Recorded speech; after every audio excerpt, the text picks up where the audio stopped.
Halo teman-teman semua, kali ini, saya bakal sedikit bahas tentang, perbedaan antara coordinator dan juga Laravel.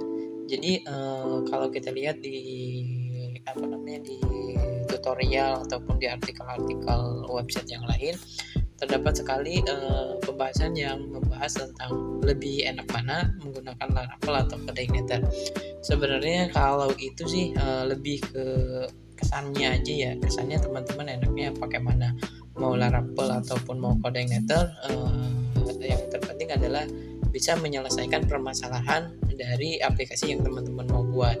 Jadi bukan, karena pakai Laravel lebih keren atau pakai coordinator lebih keren gitu, enggak, tetapi lebih kepada, kebutuhan dari pengembangan aplikasinya. Nah, kalau teman-teman lihat, Covid Indo sendiri, basic-nya ketika membuat aplikasi ataupun lain sebagainya adalah menggunakan backend dari si Laravel, si PHP, dan adapun coordinator, beberapa member kita ada juga yang menggunakan coordinator sebagai bahasa backend-nya, tetapi untuk Covid Indo sendiri, belakangnya itu semuanya pakai Laravel. Bahkan sampai websitenya sendiri yang ini dibuat dengan Laravel dan beberapa website, klien dibuat juga dengan Laravel. Bahkan di kantor pun saya menggunakan Laravel, dan juga PHP natif biasa. Nah, pasti teman-teman, buat teman-teman pemula atau teman-teman yang baru belajar pemrograman pasti bingung ketika dihadapkan dengan yang namanya framework. Saya mau pakai framework apa? Saya mau, belajar framework apa? Sebenarnya nanti mengikuti dari kebutuhan teman-teman aja ya. Jadi, simpelnya gini, kita coba studi kasus tentang coordinator dan Laravel. Jadi di sini kita nggak, membedakan mana yang lebih baik, tetapi kita mereview, kira-kira mana yang sesuai dengan kebutuhan kita. Nah, di sini saya buka yang namanya coordinator. Menurut teman-teman saya coordinator itu lebih simple, lebih size-nya lebih kecil dan lain sebagainya. Dan beberapa waktu kemarin coordinator emang sedikit mundur perkembangannya. Kenapa? Karena stagnan di coordinator 3. Tapi sekarang sudah coordinator 4, artinya sudah ada pengembangan lebih lanjut dari timnya coordinator. Kita lihat ini kita coordinator di sini, the small framework with a powerful features, dimana katanya coordinator itu framework yang ukurannya sangat kecil tapi fiturnya itu sangat powerful. Nah, seberapa powerful? Mari nanti kita coba, teman-teman bisa coba sendiri menggunakan coordinator. Kemudian yang paling penting ketika kita menggunakan framework adalah bukan dari framework itu banyak dipakai oleh orang, bukan, tetapi dari dokumentasi yang diberikan oleh si pengembang framework itu. Artinya framework itu mudah atau enggak digunakannya. Kita coba. Di sini kalau menurut saya coordinator itu sudah sangat lengkap banget. Untuk forumnya juga ada, kemudian di sini new websitenya, beritanya ada, kemudian halaman diskusinya ada, kontribusinya, kemudian kalau kita download di sini kita tinggal klik download, kayak gini. Kamu mau coordinator 3 atau coordinator 4? Di sini coordinator 3 juga masih ada. Nah, kalau kita mau lihat yang namanya documentation, kalau saya kan masih familiar nih coordinator, bahkan saya pernah nyoba pakai coordinator tapi belum membentuk sebuah aplikasi, hanya sebatas mendownload dan melihat decision pattern dari struktur foldernya si coordinator. Kita lihat, oke, strong security, jadi keamanan juga terjaga, katanya configuration nih, documentation. Kita coba lihat documentationnya. Wah, dokumentationnya banyak sekali, enak sekali. Jadi teman-teman bisa baca mulai dari cara apa itu coordinator, kemudian proses instalasinya seperti apa. Di sini proses upgrading version dari coordinatornya. Kemudian di coordinator kan konsepnya MPC ya, model, view, sama controller. Jadi udah MPC, udah ada fitur encryption juga, email juga. Pokoknya ada routingnya juga, ada sessionnya juga, enak juga nih. Kemudian kita lihat dokumentasinya, modeling data. Nah, pasti terdapat perbedaan antara coordinator dan juga Laravel, tapi itu lebih ke kelebihan dari setiap frameworknya. Nah, coba kita lihat ukuran dari si coordinator. Kita lihat ukurannya, dia ukurannya berapa? Kita lihat sini. Codeinator 4 coba kita download. Oh iya, Codeinator sekarang bisa download pakai Composer juga. Jadi bisa teman-teman download pakai Composer. Coba sekarang kita download. Kita lihat. Ternyata ukurannya kecil banget. Cuma berapa? Kita properties. Wah, ukurannya kecil banget untuk sebuah framework yang powerful. Ini sangat luar biasa kalau menurut saya. Ukurannya sangat kecil banget sampai 1,46 MB. Wah, ini sangat powerful dengan framework yang powerful dengan ukuran yang sangat kecil.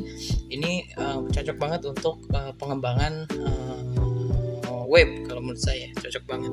Coba sekarang kita pindah ke di sini ada belajarnya juga nih. Ini dokumentasinya. Sekarang coba kita pindah ke Laravel. Oke. Kalau Laravel selama penggunaan saya ya, jadi Laravel itu emang space-nya gede banget. Jadi kalau compare antara besaran mana Laravel dan Codeinator, mungkin Codeinator jauh lebih simple, jauh lebih kecil daripada Laravel. Cuma di Laravel ini update-nya. Jadi kalau Laravel itu update perkembangannya itu cepat. Jadi dari Laravel 5 ke 6, 7 sampai sekarang Laravel 8 dan support PHP 8. Kemudian kalau menurut saya dokumentasinya itu enak untuk dipahami. Kenapa? Karena ya mungkin saya sudah familiar menggunakan Laravel ya. Di sini apa itu Laravel, kemudian ketika teman-teman mau pakai apa, misalnya fungsi database, misalnya Eloquent atau Query Builder, di sini semua ada.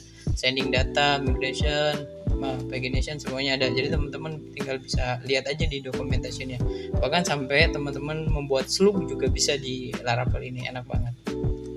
Kemudian untuk downloadnya kita lihat. Nah, untuk penulisan Laravel ini kayak gini untuk routingnya.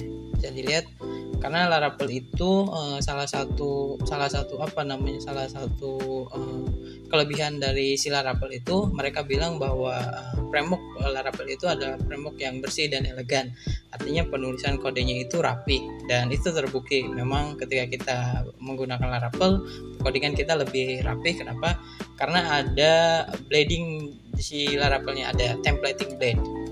Kemudian controllernya dan modelnya juga lebih enak. Kemudian ini yang lebih penting, banyak sekali website besar yang sekarang udah pakai Laravel. Bisa dilihat tuh dokumentasinya yang udah pakai Laravel. Kemudian fitur API-nya enak juga, kemudian database-nya enak juga, modelingnya enak juga. Pokoknya enak banget Laravel. Bahkan udah ada beberapa fitur dari Laravel seperti Laravel Echo, Laravel Nova dan sebagainya. Ini sangat mempermudah kita dalam membuat sebuah website. Jadi istilahnya kita nggak perlu repot-repot untuk mengkonfigurasi beberapa peraturan yang sulit. Jadi kita tinggal memasukkan data, udah gitu, kayak gitu udah bisa. Bahkan sampai teman-teman bisa bikin halaman login atau logika login di Laravel tanpa perlu coding. Hanya cukup menjalankan PHP Artisan Serve atau PHP Artisan pokoknya ada perintahnya. PHP Artisan apa saya lupa, tapi teman-teman dengan perintah itu teman-teman sudah dibikinkan tabel untuk halaman login dan juga logika untuk proses loginnya sampai registernya. Ini enak banget. Kita lihat beritanya juga ada, dokumentasinya juga ada. Saya pakai framework Laravel sudah hampir 3 tahun, mulai dari tampilannya sebelumnya kemarin saya buka tampilannya belum gini, sekarang sudah gini berubah. Kita lihat dokumentasinya.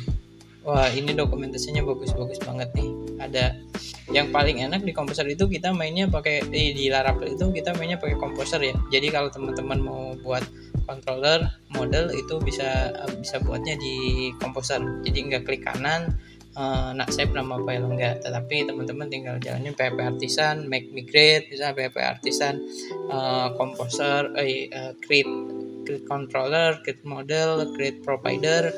Pokoknya enak banget. Dan kalau teman-teman mau menambahkan page cake juga enak, ada page cake misalnya template page cake mobile, add mobile, kemudian banyak sekali page cake-nya di sini. Kita coba kupas lagi nih untuk Laravel nih. Oke.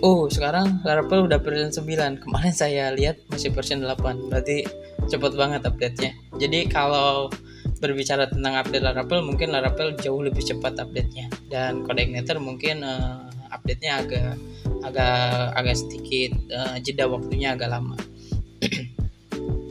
Ini banyak sekali. Jadi kalau teman-teman pakai Laravel enak banget. Teman-teman bisa di Laravel itu walaupun templating bed, tapi kita bisa kustomisasi codingannya terserah kita, atau juga mau ngikutin Laravel. Kadang saya juga bikin logikanya agak nyeleneh dari si Laravel tapi bisa jalan, itu kerennya. Oke.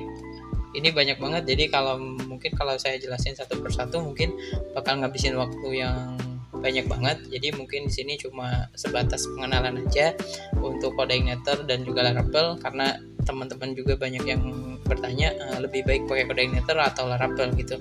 Kalau saya balik lagi ke teman-teman, enaknya yang mana, kebiasaannya yang mana.